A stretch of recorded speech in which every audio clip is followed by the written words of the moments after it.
Selamat datang. Pernah kepikiran nggak sih, kenapa ya planet kita ini isinya macam-macam banget?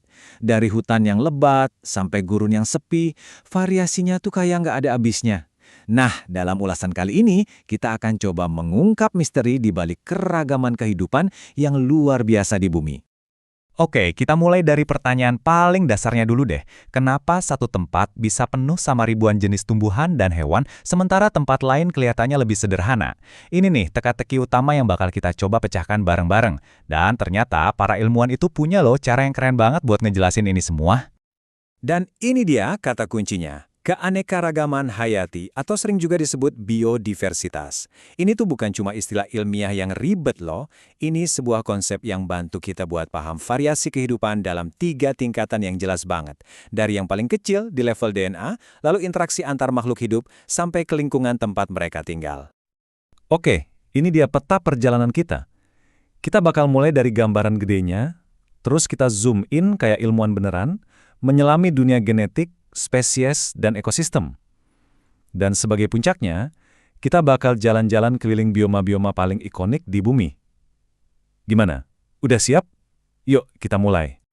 Sip, bagian pertama. Kita bedah dulu ya konsep dasarnya, biar kita semua punya pemahaman yang sama dan fondasi yang kuat. Jadi, para ilmuwan itu ngebaginya jadi 3 tingkatan utama. Anggap aja ini kayak toolkit kita buat nganalisis. Kita bakal lihat satu persatu secara mendalam, mulai dari yang skalanya paling kecil dulu. Oke, saatnya kita zoom in untuk yang pertama kali. Kita bakal masuk ke level yang paling dasar, paling fundamental, yaitu perbedaan yang ada di dalam cetak biru kehidupan itu sendiri, gen.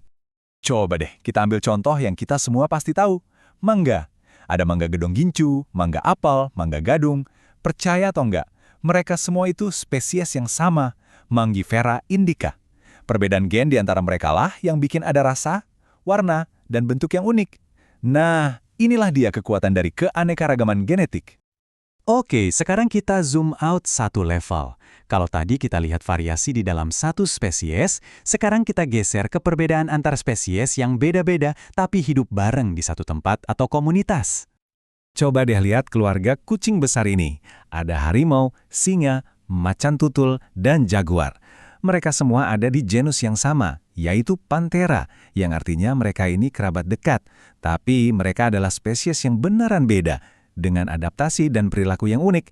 Nah, inilah yang kita maksud dengan keanekaragaman spesies. Dan sekarang kita zoom out lagi ke level yang paling luas. Di sini kita nggak cuma lihat individu atau spesies aja, tapi gimana komunitas makhluk hidup itu saling berinteraksi, baik satu sama lain maupun dengan lingkungan fisik mereka. Nah, sekarang coba kita lihat perbandingan yang menarik ini. Di satu sisi kita punya ekosistem alami kayak hutan, yang isinya penuh sama ribuan spesies berbeda. Di sisi lain ada sawah, ekosistem buatan yang isinya ya didominasi satu spesies aja, padi. Tapi ini yang bikin kaget, karena para petani terus mengembangkan varietas padi yang baru, keragaman genetik di sawah itu justru bisa tinggi banget.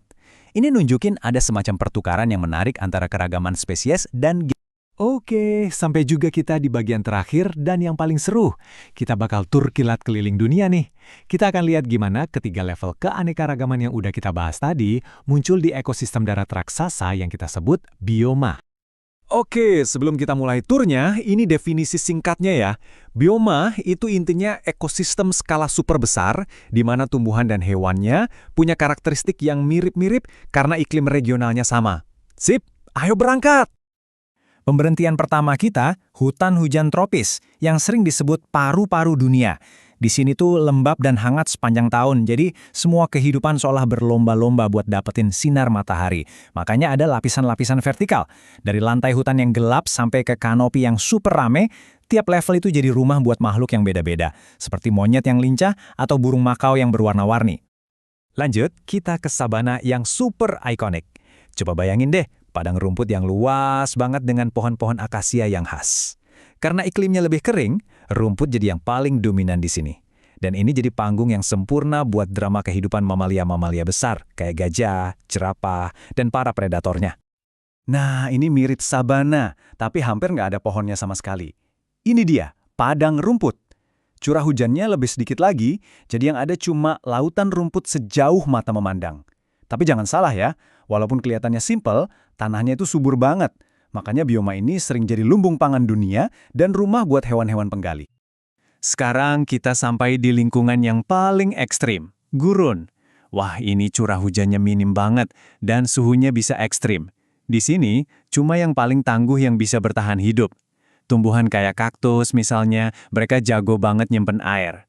Sementara hewannya, banyak yang jadi nokturnal, aktifnya malam hari buat ngindarin panas yang membakar. Pemberhentian kita selanjutnya, hutan gugur yang cantik banget, ini khas daerah 4 musim. Pohon-pohon di sini tuh sengaja menggugurkan daunnya, bukan cuma buat pemandangan musim gugur yang indah, tapi ini cara mereka buat hemat energi pas musim dingin. Dan daun-daun yang jatuh ini nantinya jadi kompos alami yang bikin tanahnya subur lagi buat musim semi. Kita geser makin ke utara, masuk ke taiga. Ini adalah sabuk hutan terluas di planet kita loh. Isinya didominasi pohon-pohon konifer, kayak pinus dan cemara. Bentuknya yang kerucut dan daunnya yang kayak jarum itu adaptasi yang sempurna banget buat ngadepin salju tebal dan musim dingin yang panjang. Ini jadi benteng buat hewan-hewan tangguh seperti serigala. Dan pemberhentian terakhir kita, tundra. Dingin dan kelihatannya kosong ya. Di bawah lapisan lumut dan semak-semak pendek ini, ada yang namanya permafrost, alias tanah yang beku selamanya. Nah, inilah yang bikin pohon-pohon besar nggak bisa tumbuh di sini.